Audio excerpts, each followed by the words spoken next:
Hi everybody, Matt here from Matt Likes Comics.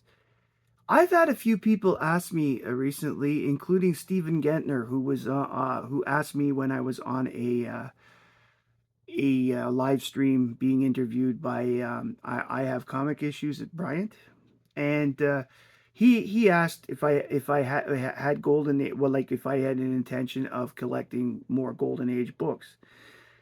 The answer is yes, I am. And he asked this as I had done the research for this video, but I hadn't recorded it yet, therefore why I'm talking about it. I planned a video of showing my Golden Age collection.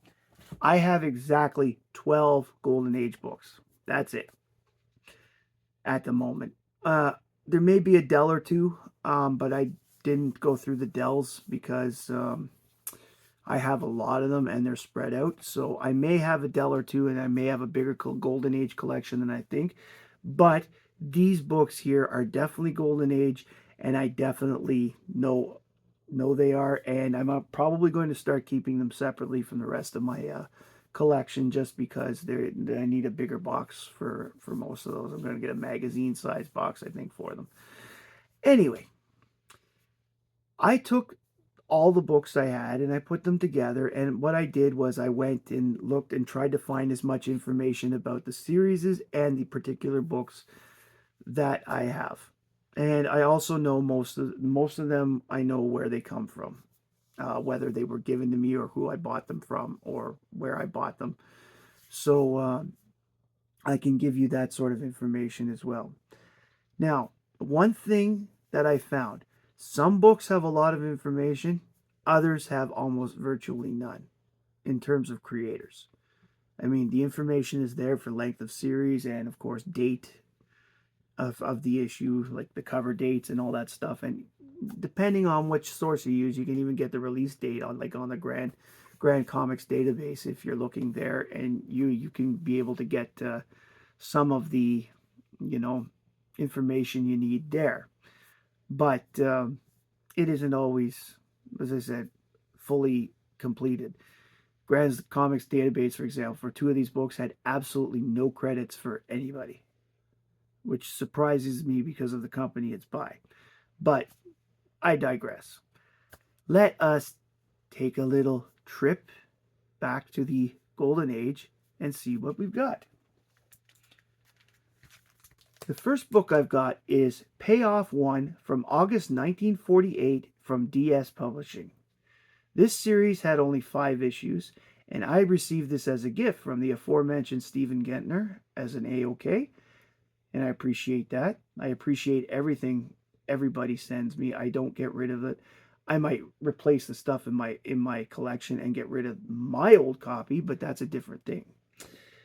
This cover is done by Al Cami, and the interior art and workers were writers, like artists. I'm going to use artists in general with this because they don't always say who did the writing and who did the art. So, but even with the names list, there's Al Cami, Bob Butts, Louis Dresser, Louis Schrader, or Schroeder, depending on how you want to pronounce it, Bob Jenny, Harry Anderson, not the actor, Richard Case, and Bernard Sachs. The stories in this book are called Stool Pigeon, Murders on... Oh my God. Well, Murders on Killer Dillers, The Kid Glove Killer, The Kid Glove Killer, Death to the... Oh my God. I really need to get this. Death to the Blockmaker, The Guilty Conscience, Diamond Lil of Otsego, Swimming Pool Murder, Tough Guy, The Boy Who Outsmarted Himself. Oh, Murders on Rue Brevet. Okay, I get it now. So those are the stories that are inside. You're getting a lot of stories for your 52 pages. And when you consider 4 of them are cover, that's pretty cool. This is a great series. At least if the rest of the series is like number 1, It's a great series. I really appreciated that book. That was a good one to read. The next one is my first ever Golden Age book, and I bought this off of Alan, Comic Collector Geek. This is Teenage Temptations 5 from December 1953, St. John Publishing, and the cover is a Matt Baker cover. The art inside was done by Matt Baker, Rick Estrada, and Bill Ellie. And the story, this series went for 9 issues, and the stories in this one is Notorious Woman, Love on Thin Ice, Love Can't Be Dishonest, 4 Years to the Altar, and Heart on My Sleeve. Look at this cover. Isn't it a beauty? Matt Baker is really awesome. I really see why people like him so much. The next one I bought this one. This is Crime Does Not Pay 77 from July 1949. It's Lev Gleason Comics. The series went from issues 22 to 147. The cover is by Charles Bureau. Or is it Biro? Art by George Turks, Fred Gardner, Claude Moore, or Claude Moore, because I think Claude, so because of where I live. Tony DiPetra and Charles Biro. The stories are Mac Royce, Serene versus the Criminal, Sports Nation, and Serene versus the Criminal. Then there's Spots Norton and the Brain Brothers.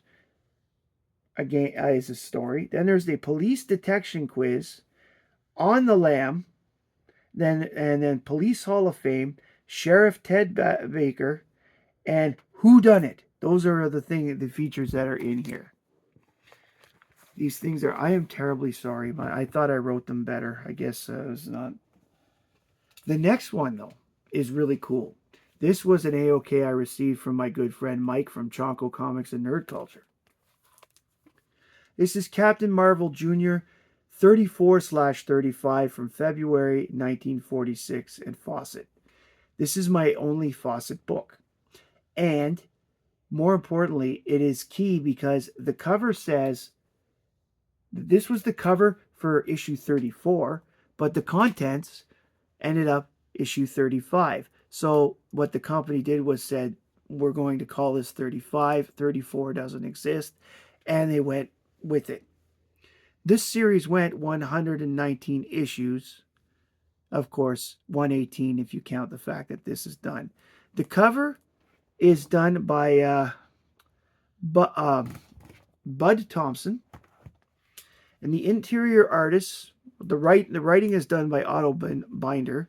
And then it's Art Helfant and Bill Woodfolk. The stories inside are 24 Hours to Live, Boxcar Benny,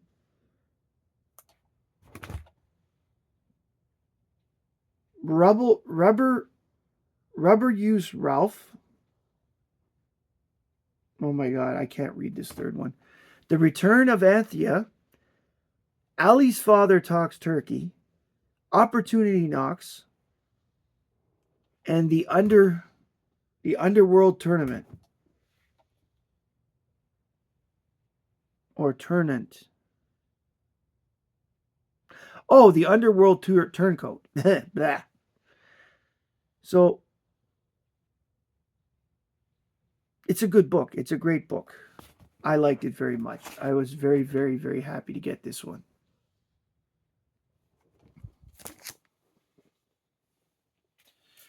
Next up is another Lev Gleason title. This is Daredevil 99. This series went 134 issues. This one is from June 1953, and it's Lev Gleason. Cover by Charles Biro, art by Biro, Norman Maurer, and William Osgood. The features are Little Wise Guys is one of the characters in here. Their story is called The Explorer. Then Dilly Duncan of Dorset High did one called Look No Breaks. Then Crime Buster in the Ski Mountain Mystery. And then the Little Wise Guys again in The Grouch. That was, the entire Daredevil group at the time. It's funny, it's Daredevil Comics and the character Daredevil, the original Daredevil, the one that's half blue, half red, and fought Hitler in his first issue, is long gone by this point. The next two books I also bought off of Alan, the Comic Collector Geek. They're from the same series, and it's really cool that I have them. This series went for 15 issues, and I have issue 6 from September 1951, and it's Trojan Magazines. The cover artist is listed as unknown. The interior art is by Robert Leslie Bellin and Newton H. Alfred. We have Gail. Okay, we have, what's her full name? I didn't write it all down here. Gail Ford, Girl Friday, in Bullet of Treachery. Sally the Sleuth in Peril in the Flames. Ray Hole. Is that Ray Hole? Yes, Ray Hole, the newsman, right? Yeah, Ray Hale. Sorry, Ray Hale, news ace. Ray Hale, news ace. The Mysterious Tip-Off. And Dan Turner, Hollywood Detective, in Dive to Death. Sally the Sleuth, I know, is one of Alan's favorites. And she's pretty cool. But remember, with Crime Smashers 8, the law always wins. It says so right there. Crime Smashers 8 is from January of 1952. Trojan Magazines. Cover, again, not credited. Art by Robert Leslie Bellin, Max Plastier, and Ray McClellan and Keats Petrie. With the stories of Gail Ford, Girl Friday in Girl Snatchers, Sally the Sleuth in Death by Appointment, Ray Hale, News Ace, Problem in the Park, The Dead Accuser, and Dan Turner, Hollywood Sleuth,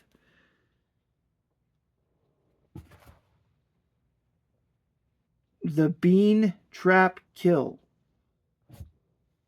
That's what it says. The next two books were A-OKs I got from Mike Dennis. This is where I get surprised that there's no information about it.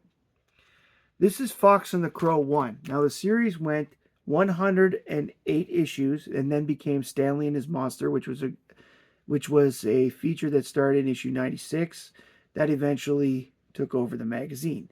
This is Fox and the Crow 1 from January 1951-52 from DC Comics. There are no credits listed on this book anywhere I could find. No artist, no writer, nothing. Basically, this is the Fox and the Crow intro story and two other Fox and Crow stories. None of them have names. And then there is a feature called The Hound and the Hare for one story. Again, no name to the story. There's no real information, but I can tell you it's a fun read. I like the Fox and the Crow. I have a few issues of it, and I've always liked that the Fox is the nonchalant, straight man, where the Crow is the con man that always takes advantage of him. It started as a cartoon and became a book. This wasn't the Fox and the Crow's first appearances. They were in another book that DC had with a bunch of other funny animals. This is Fox and the Crow 2 from March 1952. Again, same credit, no credits given from DC. But there are 4 Fox and the Crow stories and 1 Hound and the Hare story. I do like the cover. This is part of what I'm talking about. The fox goes in nonchalantly, look at the sign, and the crow's sitting there getting ready to hit him on the head. It's itchy and scratchy with different characters and less violence. Next up is one I'm very happy to have because this is a pedigree book from the Davis Crippen copy collection. I've got the heritage thing right here. And this is Boy Comics 66. This is from June 1951 and is Lev Gleason.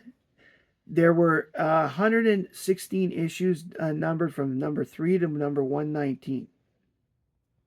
The cover is Charles Biro, art by Dick Rockwell, C.H. Moore, William Overgard, and Charles Biro.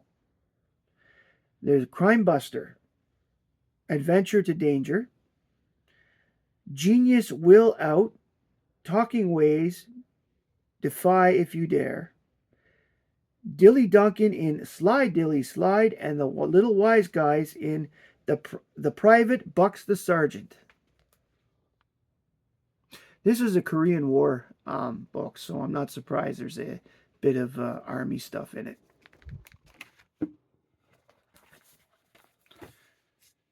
Next up, I won as a prize from Tyler at Pockets Full of Comics. I don't know if he's still around. I haven't seen him do a lot in the last few months, but I hope so. He's really good. He's got a great channel. He has a lot of great Golden Age books and a lot of, and they're in really decent shape. He gets a lot of them slabbed, so it's cool to see. So, starting as a comic book and becoming a magazine after 23 issues, this is Mad number 4 from April 1953 at EC Comics. The cover is by Harvey Kurtzman. I'm very happy to have this because this has the Super Duper Man cover. And Super Duper Man was done by Wally Wood. Then there was Flob Was a Slob by Jack Davis. Robin Hood by John Severin. And Shadow by Bill Elder. And the Shadow is this character here. It's pretty funny. Oh, Shader. It's not Shadow. It's Shader. That's right. Shader is the name that they're making fun of the Shadow. And that's pretty cool. I thoroughly enjoy it. I've read this 3 times, and now I'm not going to touch it again. This is my first EC book and my only EC book from the original run. I have lots of EC Oni Press, but none of the... and some reprints of the EC, but this is my first real EC.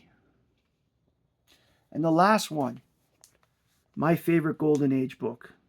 And I want to thank Robbie Josephs for giving it to me as an AOK. I really appreciated this. This is Action Comics 69 from February 1944, DC Comics. The title is still running to this day and will reach issue 1100 in a couple months.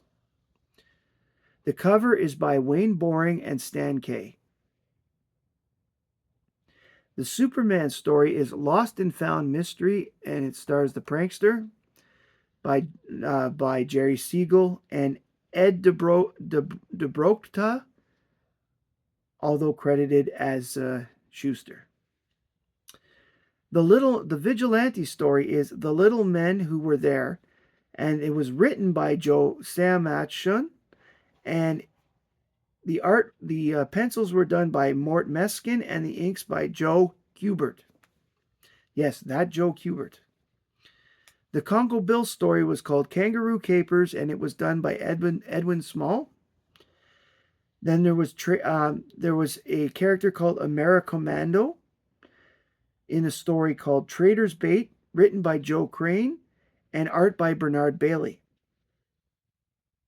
And then the last story is Zatara in East Meets West with no credits given. Great book. I really liked this. This is my oldest issue of Action. It's my only issue of Action before earlier than 251. So I'm very excited to have gotten it, and I'm very excited to have shown it off.